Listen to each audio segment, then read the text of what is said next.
성경 말씀은 창세기 41장 37절부터 57절까지의 말씀입니다.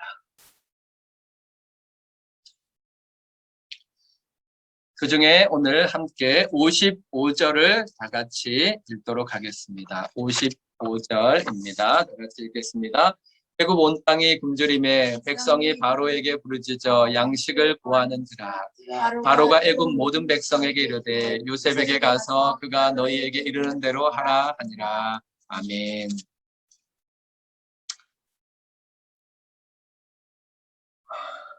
오늘 말씀의 제목은 요셉에게 가라입니다. 요셉에게 가라. 네. 바로가 한 말입니다. 요셉에게 가라. 얼마나 가슴 벅찬 말입니까? 너희가 구원을 받기를 원하느냐? 요셉에게 가라. 이렇게 바로가 이집트의 백성들에게 이야기했습니다. 지금 도쿄올림픽이 진행 중입니다. 대한민국 선수들이 선전을 하고 있습니다. 그중에 그리스도인 된 선수들도 출전을 해서 기도하며 경기에 임하고 있다고 합니다. 또 올림픽 선교회가 있어서 100여 명의 성도들이 함께 모여서 매일 올림픽에 나가 있는 선수들, 또 선전들을 위해서, 또 안전들을 위해서 기도하고 있다고 합니다. 금메달을 목에 거는 것은 얼마나 선수들에게 영광스러운 일입니까? 그러나 그 영광은 절대로 그냥 얻어지는 것이 아닙니다. 뼈를 깎는 훈련의 결과입니다. 지금 보여드리는 사진은 우리 남자 양궁 단체전 우승하고 난 다음에 금메달을 따고 난 다음에 우리 선수들이 이렇게 불러서 대만 선수들과 일본 선수들이 함께 금메달 단상에 올라가서 셀카를 찍는 모습입니다. 이번 대회에서 나온 장면 중에 몇 손가락에 드는 아름다운 장면이 아닌가 이렇게 생각합니다. 정말 모든 선수들이 금메달 단상에 올라갈 자격이 있다고 생각합니다. 땀 흘린 모든 선수들에게 박수를 보냅니다. 요셉에게 영광의 날이 왔습니다. 하나님께서 요셉을 세우셨습니다. 오늘 본문의 마지막 부분에 보면 우리가 37절부터 57절까지 다 읽으면 좋겠는데 시간이 제한되어 있어서 짧게 요약을 하겠습니다. 본문의 마지막 부분에 보면 7년 흉년이 지나고 7년 흉년이 시작됩니다. 요셉이 꿈을 해몽하고 해석한 것처럼 7년 흉년이 되고 또 그 이후에 7년 흉년이 이어집니다.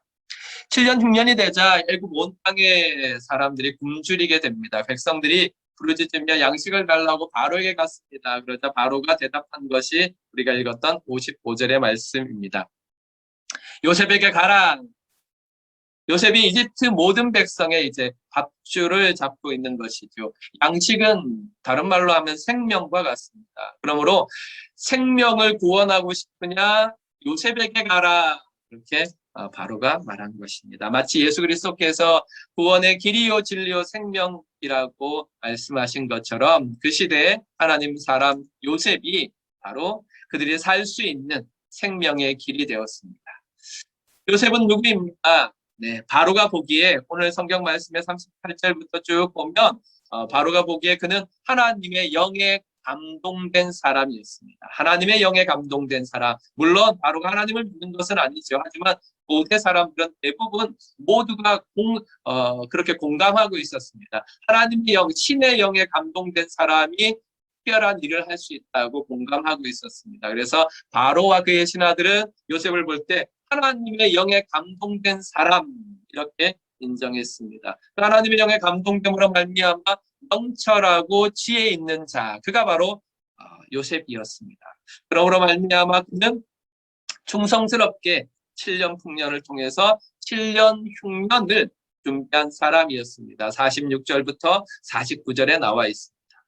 그러므로 말미암아 그 14년 동안은 이집트를 중심으로 한 군동의 운명이 누구에게 달려있느냐? 네, 요셉의 손에 달려 있었습니다.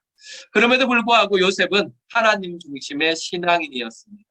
그렇게 모든 사람들이 자신 앞에 무릎 꿇는 그때에도 그는 하나님을 향한 신앙을, 하나님 중심의 신앙을 놓치지 않았습니다. 어느 순간에도 그는 하나님 중심의 신앙인이었습니다. 이런 요셉의 하나님 중심 신앙이 나타나 있는 것이 오늘 본문에 나오는 세 가지의 이름입니다. 이 세 가지 이름을 통하여서 요셉의 신앙 고백을 함께 나누어 보기를 원합니다. 첫 번째는 사브납 바네아입니다. 사브납 바네아. 45절에 보면 그가 요셉의 이름을 사브납 바네아라고 하고이라고 말씀했습니다. 이것은 이제 바로가 한 것이죠. 바로는 요셉을 전격적으로 총리로 발탁합니다. 바로는 7년 풍년과 7년 흉년을 걸친 거대한 국가적 사업을 이루어낼 수 있는 사람은 요셉밖에 없다고 생각했습니다. 그는 요셉의 비범함에 주목합니다. 하나님의 영에 감동되었다. 네, 하나님의 영에 감동되어서 그로 말미암아 명철하고 지혜로운 사람, 신에게 사로잡힌 사람, 이게 바로 요셉의 정체였습니다. 여기 이제 하나님의 영에 감동된이라는 말은 우리가 늘 성경에 대해서 말할 때 하나님의 영감, 성령의 영감 이렇게 말하지 않습니까? 성경을 기록한 사람들이 그냥 자기의 생각과 자기의 뜻을 기록한 것이 아니라 하나님의 영에 감동이 되어서 어제 이제 우리 친구들이 주일학교 친구들이 질문했어요. 하나님 목사님 성령의 감동이 뭐예요? 성령의 감동이 뭐예요? 이렇게 물어봤어요. 그래서 제가 막 이렇게 정확하게 답을 못하고 그냥 성령이 감동된 거야 이렇게 얘기했던 거 참 안타깝게 생각합니다. 오늘 다시 말씀드리겠습니다. 성령에 감동되었단 말은 성령에 사로잡혔다는 거예요. 그 사람이 가지고 있는 지혜와 능력과 이런 모든 것들을 성령 하나님께서 사로잡아서 사용하셨다는 뜻입니다. 바로 요셉이 그러하였습니다. 요셉의 비범함, 요셉의 명철함, 요셉의 지혜는 다른 것으로 말미암은 것이 아니라 성령 하나님께서 그를 사로잡았기 때문입니다. 그래서 요셉은 아무도 해석하지 못한 그의 꿈을, 바로의 꿈을 듣자마자 정확하게 속이 뻥 뚫리도록 해석했습니다. 또 꿈을 해석한 것뿐만 아니라 모두가 손을 칠 만큼 하고 공감할 만큼 해법도 제시하였습니다. 그래서 바로는 결단합니다. 어제까지 감옥에 갇혀 있었던 히브리 민족 청년, 그를 일약 이집트의 총리로 세웁니다. 이보다 드라마틱한 일이 어디에 있겠습니까? 신데렐라에 있는 비교도 안 되는 것입니다. 이 결단은 그 자리에 있었던 모든 신하들이 공감할 수밖에 없었습니다. 한번 생각해 보십시오. 얼마나 놀랍습니까? 어제까지만 해도 죄수였어요. 이방인, 히브리 사람, 죄수였어요. 그런데 오늘 하루아침에 이집트 전체를 관할하는 총리가 되는 것입니다. 그런데 여기에 대해서 아무도 반대하지 않습니다. 바로도 그 신하도 반대하지 않습니다. 하나님께서 그들의 마음을 사로잡았다고 밖에 설명할 길이 없는 것입니다. 아까 말씀드렸던 하나님의 영에 감동되었다 하는 말과 똑같이 하나님께서 그들의 마음을 사로잡았습니다. 하나님께서는 요셉만 사로잡은 것이 아니라 하나님께서는 바로도 그의 신하들도 사로잡아 버렸습니다. 꿈을 주신 하나님께서 그 꿈을 이루시기 위하여서 바로와 신하들의 마음도 사로잡아 버렸습니다. 우리 계속 기도하고 있는 우리 목회자 비자에 조금 변동사항이 생겼는데 뭐냐면 이번 주에 하노이 종교성에서 하노이에서 비자 진행을 해보겠다고 서류를 보내달라고 했어요. 그래서 이번 주에 서류를 보냈습니다. 제 기도가 또 이겁니다. 하나님께서 그들의 마음을 사로잡아 주옵소서. 하나님께서 하노이에 있는 그 모든 공무원들의 마음을 사로잡아 주옵소서. 바로의 마음을 사로잡으신 하나님, 바로의 신하들까지 마음을 사로잡으신 하나님, 이 베트남의 공무원들의 마음도 사로잡아 주옵소서. 이렇게 기도합니다. 바로는 요셉의 정치적 위치를 견고하게 하기 위해서 몇 가지 후속 조치를 합니다. 이것들은 요셉이 총리로서 역할을 감당할 때 꼭 필요한 일들이었습니다. 41절부터 45절까지 나옵니다. 우리 함께 읽겠습니다. 41절부터 45절까지 읽겠습니다. 시작. 바로가 또 요셉에게 이르되 내가 너를 온 땅의 승리가 되게 하노라 하고 자기의 인장 반지를 빼어 요셉의 손에 끼우고 그에게 세마포 옷을 입히고 금사슬을 목에 걸고 자기에게 있는 먹은 수레를 그에게 태우며 우리가 그의 앞에서 소리 지르기를 엎드리라 하더라. 바로가 그에게 애굽 전국을 통미로 다스리게 하더라. 바로가 요셉에게 이르되 나는 바로다. 애굽 온 땅에서 내 허락이 없이는 수종을 올릴 자가 없으리라 하고 그가 요셉의 이름을 사므납 바네아라 하고 또 온의 제사장 보디베라의 딸 아스낫을 그에게 주어 아내로 삼게 하니라. 네, 바로는 6가지의 후속 조치를 합니다. 첫 번째는 자기가 끼고 있는 인장반지를 빼서 요셉에게 줍니다. 그러니까 인장반지는 고대의 공문서를 확인하는 거예요. 명령서를 쓰고 난 다음에 거기에 인장을 딱 찍는 거거든요. 그래서 인장반지 이 권위를 주었습니다. 또 그에 합당한 총리로서의 합당한 세마포도 주고 금사슬도 주었습니다. 또 버금수레, 자기에게 있는 버금수레, 그 1호차는 으뜸수레잖아요.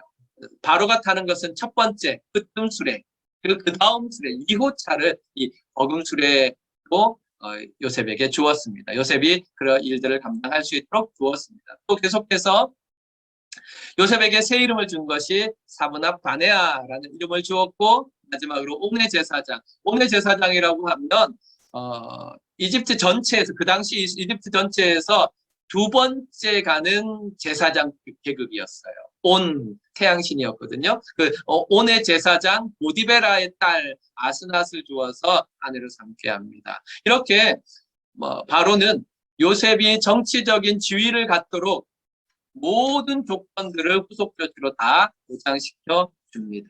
그 중에 주목하고 싶은 것은 요셉의 새로운 이름입니다. 총리가 외국 이름을 가지고 있는 것은 백성들의 반감을 살 수 있는 일이었을 것입니다. 그래서 바로는 요셉에게 사브납 바네아라는 새로운 이름을 주었습니다. 이 이름의 뜻은 세상의 구원자, 비밀의 계시자라는 뜻입니다.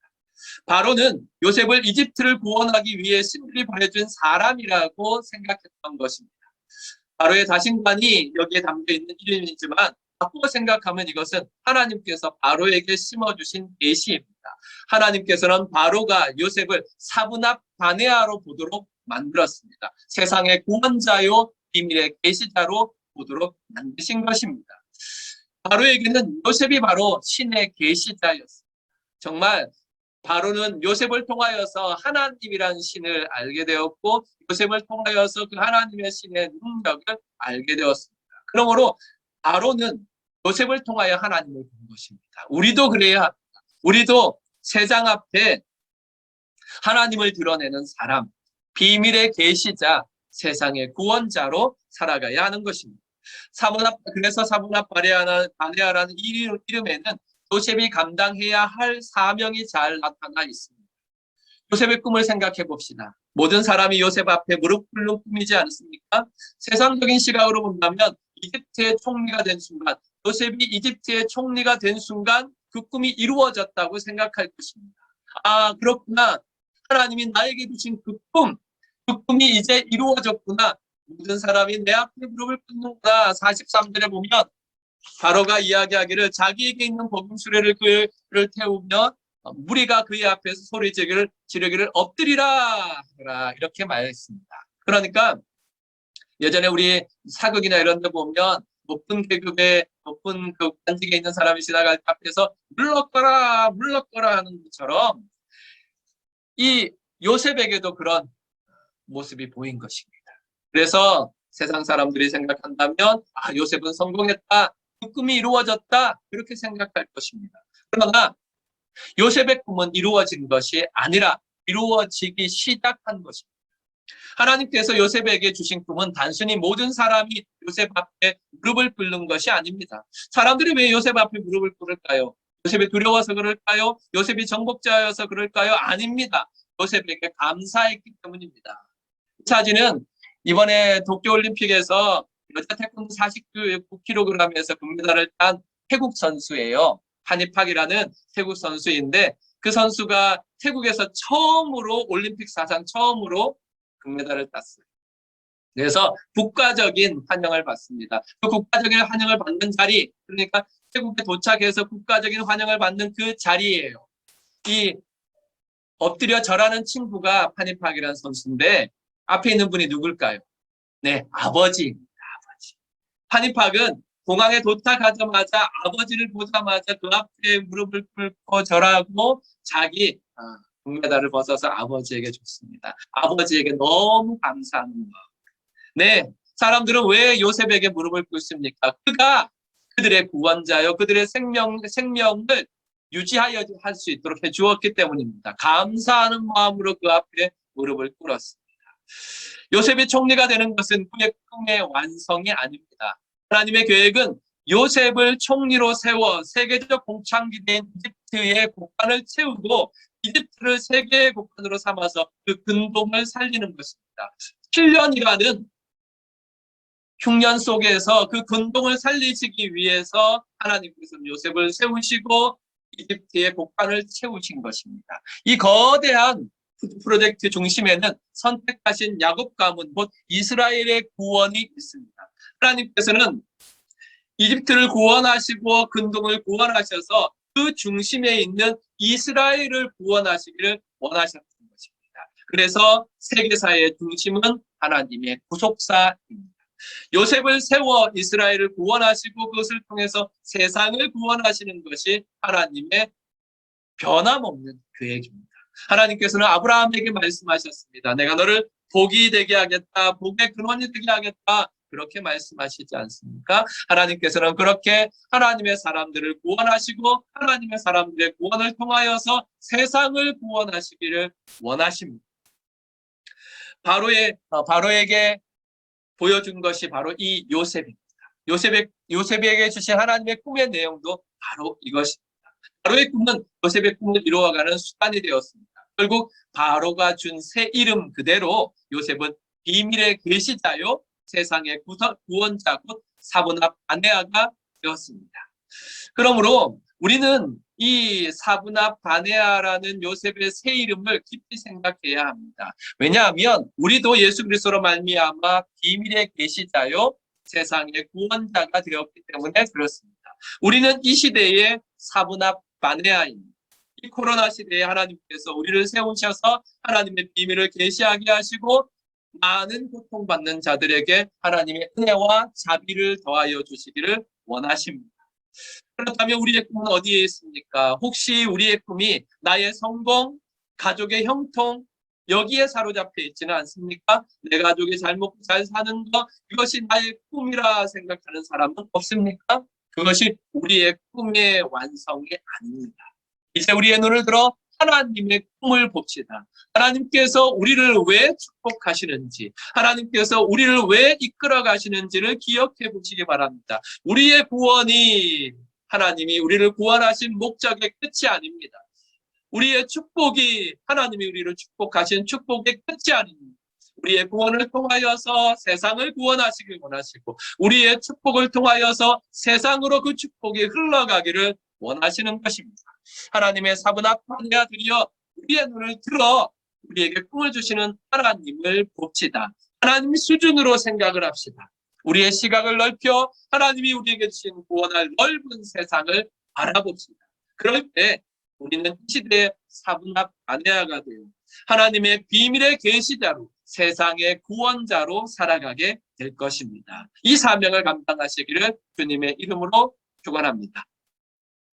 또 하나 더 생각할 이름들이 있죠. 므낫세와 에브라임입니다. 므낫세와 에브라임. 우리 함께 읽겠습니다. 51절, 52절 시작. 요셉이 그의 장남의 이름을 므낫세라 하였으니 하나님이 내게 내 모든 고난과 내 아버지의 온 집을 잊어버리게 하셨다 하며 차남의 이름을 에브라임이라 하였으니 하나님이 나를 내가 수고한 땅에서 번성하게 하셨다 하니었더라. 아멘. 첫 번째 아들의 이름을 므낫세 그렇게 했고 두 번째 아들의 이름을 에브라임 이렇게 했습니다. 요셉이 두 아들을 낳았는데 그 이름에 이렇게 자신의 신앙 고백을 담았습니다. 간혹 사람들이 오해를 하는데 요셉의 이름을 이집트로 개명한 것, 우리 과거의 역사가 그 창시 개명 같은 그런 부정적인 마음이 있지 않습니까? 그것과 온 제사장의 사위가 된 것을 보고 요셉의 신앙이 잘 되니까 퇴색했다 이렇게 생각하는 분들도 있습니다. 그러나 그렇지 않습니다. 요셉의 아들들의 이름을 보면 알 수 있습니다. 첫 번째 아들의 이름 므낫세입니다. 므낫세의 이름의 뜻이 뭐냐 한다면 그대로 나와 있기를 하나님이 내게 내 모든 고난과 내 아버지의 온 집 일을 잊어버리게 하셨다 이렇게 해석했습니다. 원래 므낫세란 말은 잃어버리다, 잊어버리다 이런 뜻입니다. 요셉은 하나님을 고난을 잊게 하시는 하나님, 고난을 잊게 하시는 하나님, 내 지나온 과거의 고난을 잊게 하신 하나님, 이렇게 정의했습니다. 요셉은 아버지 집을 떠난 이후로 13년 동안 수많은 고통과 억울한 일을 당했습니다. 사실 고통의 기억은 잘 잊혀지지 않습니다. 트라우마라고 하지 않습니까? 잘 잊혀지지 않습니다. 오히려 잊으려고 하면 할수록 무의식 속에 감추어져서 우리의 삶에 끈질기게 그 흔적, 그 상처를 남깁니다. 가만히 가라앉아 있는 것 같은데 무언가 또 거기에 걸리는 일이 딱 생기면 언제 그러냐는 듯이 가라앉아 있던 먼지들이 쫙 일어나서 우리의 감정을 폭발시키는 것. 이런 일들이 바로 우리의 지난 과거의 고난과 상처들일 것입니다. 그런데 하나님께서 그의 고난을 잊게 하셨다고 했습니다. 요셉은 이제 하나님께서 나의 과거의 모든 고난의 아픔을 잊게 하셨다 그랬습니다. 어떻게 하셨습니까? 하나님이 단순히 요셉에게 높은 지위와 풍요로운 삶으로 그의 고난을 갚아주셨다는 것이 아닙니다. 그 정도 수준이 아닙니다. 지금 잘 됐으니까 과거를 잊어버렸다 그런 이야기가 아닙니다. 하나님께서는 요셉에게 고난의 참된 의미를 깨닫게 하셨습니다. 그가 겪었던 고난은 쓸모없는 일, 아무 가치 없는 일이 아니라 하나님의 구원을 이루기 위해 꼭 필요한 과정이라는 사실을 깨닫게 하셨습니다. 이것을 어디에서 알 수 있습니까? 이 므낫세라는 이름에서 알 수 있을 뿐만 아니라 몇 장 뒤에 형들이 왔을 때 무릎 꿇고 있는 형들에게 요셉은 말합니다. 형들, 내가 요셉이에요. 형님들이 팔았던 그 요셉, 형님들이 이 이집트에 팔았던 그 요셉이에요. 라고 이야기할 때 형들은 벌벌 떨었습니다. 그때 요셉은 형님들에게 말합니다. 뭐라고 말합니까? 그는 요셉은 정말로 하나님께서 그에게 주신 의미를 알았습니다. 우리 함께 읽어보겠습니다. 45장 7절부터 8절입니다. 다 같이 읽겠습니다. 시작. 하나님이 큰 구원으로 당신들의 생명을 보존하고 당신들의 후손을 세상에 두시려고 나를 당신들보다 먼저 보내셨나니 그런즉 나를 이리로 보낸 이는 당신들이 아니요 하나님이시라. 하나님이 나를 바로에게 아버지로 삼으시고 그 온 집의 주로 삼으시며 애굽 온 땅의 통치자로 삼으셨나이다. 아멘. 그렇습니다. 요셉은 분명하게 깨달았습니다. 내가 형들에게 팔려서 보디발의 집에 오고 보디발의 집에서 감옥에 들어가고 그렇게 고통받고 아픔받았던 모든 것들이 누가 하신 것이냐? 형들이 했느냐? 보디발이 했느냐? 아니고 하나님께서 하셨다. 그렇게 분명하게 깨달았습니다. 8절에 고백하기를 한즉 나를 이리로 보낸 것은 당신들이 아니요 하나님이십니다. 이것이 요셉이 깨달은 고난의 의미, 요셉이 13년 동안 지나온 과거의 의미였던 것입니다. 요셉은 하나님의 구원의 역사 속에 담겨 있는 원리를 깨달았습니다. 그것은 고난을 통해 생명에 이르는 것입니다. 십자가 후에 면류관을 받는 것입니다. 죽음 후에 생명에 들어가는 복식입니다. 제가 신학교 다닐 때 제 은사 목사님이 이걸 굉장히 강조했어요. 이것을 뭐라고 불렀느냐면 천정의 법칙 이렇게 말했습니다. 천정의 법칙, 하나님이 정하신 법칙이라 그랬습니다. 고난을 통해 생명을 구원하는 하나님의 법칙, 고난을 통하여서 생명을 구원하시는 하나님 법칙, 십자가 후에 면류관의 법칙 그렇게 말했습니다. 그렇습니다. 우리는 이 사실을 꼭 깨달아야 합니다. 요셉이 깨달았던 것처럼 하나님께서는 고난을 통하여 생명을 구원하십니다. 십자가 후에 면류관의 법칙이며 죽음 후에 생명의 법칙입니다. 이것이 십자가의 원리이며 우리 구원의 원리입니다. 우리에게도 고난이 찾아옵니다. 그러나 그 고난이 끝이 아닙니다. 하나님께서는 반드시 어두움 후에 빛이 오게 하시며 십자가 후에 영광이 오게 하십니다. 그로 우리의 고난을 잊게 하시는 것입니다. 십자가 후에 영광, 십자가 후에 면류관을 통하여서 하나님께서는 우리의 고난을 잊게 하십니다. 죽을 고난을 통하여 생명을 얻음으로 말미암아 그 생명 때문에 죽을 고난을 잊게 하십니다. 지금 코로나로 말미암아 당하는 이 고난도 지나고 보면 알게 될 것입니다. 알 때가 있을 것입니다. 아, 그것이 꼭 필요한 것이었구나. 나에게 꼭 필요한 일, 이 시대에 꼭 필요한 일이었구나 하고 깨닫게 될 것입니다. 므낫세, 고난을 잊게 하시는 하나님이 우리의 하나님이십니다.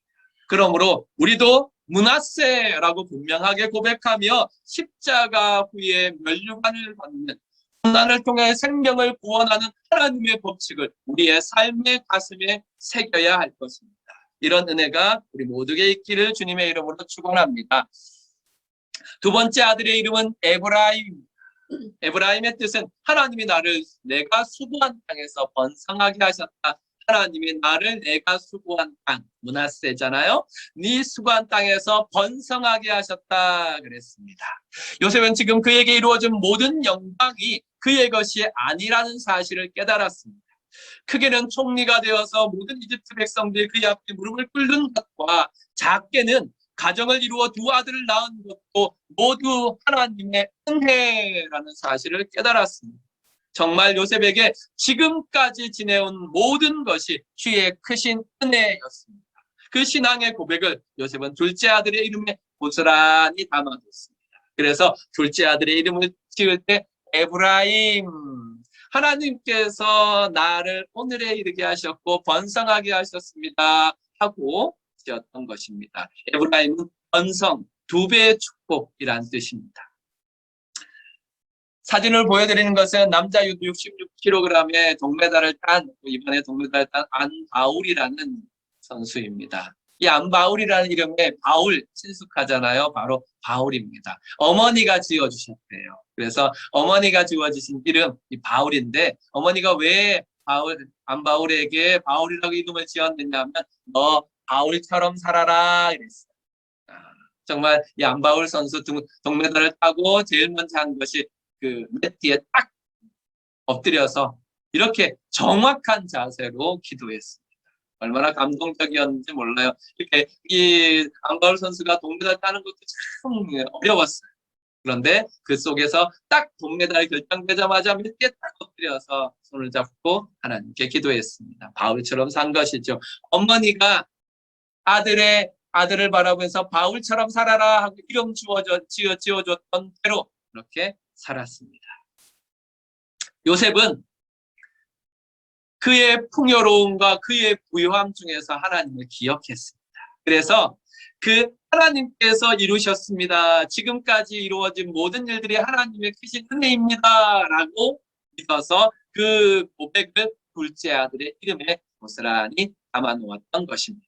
에브라임, 지금까지 지내온 것 주의 크신 은혜라 그렇게 고백했습니다. 요셉은 충분히 그의 현재가 자신의 고생의 결과라고 생각할 수 있었습니다. 최소한 내가 고난의 세월 동안에 신앙을 버리지 않고 신실하게 산 결과, 내가 정말로 그 속에서 하나님을 향하여 신실하게 산 결과로 받았다고 생각할 수도 있었습니다. 그러나 요셉은 그렇게 생각하지 않았습니다. 그는 모든 것이 하나님께서 하신 일, 하나님께서 나를 이 수고한 땅에서 번성하게 하셨다 그렇게 고백했습니다. 그러므로 에브라임 이 고백은 우리도 함께 이 시대에 고백해야 될 신앙의 고백입니다. 이 신앙의 고백은 저와 여러분도 요셉처럼 분명하고도 확실하게 고백하시기를 주님의 이름으로 축원합니다. 사랑하는 성도 여러분, 요셉은 정말 복 있는 사람이었습니다. 그는 고난의 세월 속에서도 악인들의 꾀를 따르지 아니하며 죄인들의 길에 서지 아니하며 오만한 자들의 자리에 앉지 아니하였습니다. 늘 하나님을 믿었고 바라보았습니다. 결국 하나님께서 그를 인도하셔서 시냇가에 심은 나무가 철을 따라 열매를 맺으며 그 잎사귀가 마르지 아니함 같으니 그가 하는 모든 일이 다 형통한 축복을 받았습니다. 요셉의 이 축복은 자신의 번영에만 머무르지 않고 그 번영을 넘어서 이스라엘과 이집트를 살리는 구원으로 이어졌습니다. 그렇습니다. 성도의 삶에는 하나님이 주시는 사명이 있습니다. 신적인 사명, 사분합 아내아가 있습니다. 그것은 우리가 이 땅의 복의 근원이 되는 축복입니다. 사분합 아내아가 되어서 하나님의 비밀을 계시하고 세상의 구원을 전하는 자가 되어야 합니다. 이것이 우리의 사명입니다. 하나님께서 오늘 우리를 살아가게 하신 사명이며 오늘 우리에게 축복을 주시는 사명입니다. 그러므로 우리는 이 시대에 사분합관해야라는 사실을 기억하고 하나님이 주신 계시를 전달하며 하나님께 받은 사명을 따라서 내 축복, 내가 누릴 축복이 아니라 하나님이 함께 누리도록 주신 것임을 기억하고 나누고 베풀며 섬기는 예수 그리스도의 제자의 삶을 살아가야 할 것입니다. 또한 성도에게는 하나님이 정하신 법칙이 있습니다. 이 사분합관해야로 살아가기 위해서 이 땅을 살아갈 때 세상 사람들보다는 다른 하나님이 정하신 삶의 법칙이 있습니다. 그것은 바로 므낫세 후의 에브라임의 법칙, 십자가 후의 면류관의 법칙, 죽음 후의 생명의 법칙입니다. 이 법칙을 따라서 우리는 하나님이 정하신 삶의 법칙을 따라서 우리 주님을 따라 십자가의 길을 걸어가야 할 것입니다. 이것을 연결하면 하나의 원칙이 나옵니다. 바로 사분합관해야가 되는 길은 므낫세 후에 에브라임이 오는 것입니다. 하나님은 성도를 세상의 구원자로 세우시기 위하여 반드시 고난을 통과하게 하십니다. 수고의 땅을 지나게 하십니다. 그러나 그 고난과 수고 이후에 하나님께서는 영광과 면류관과 생명을 허락하여 주십니다.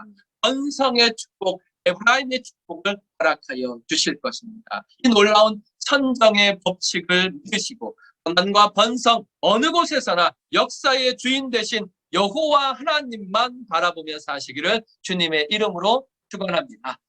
아멘.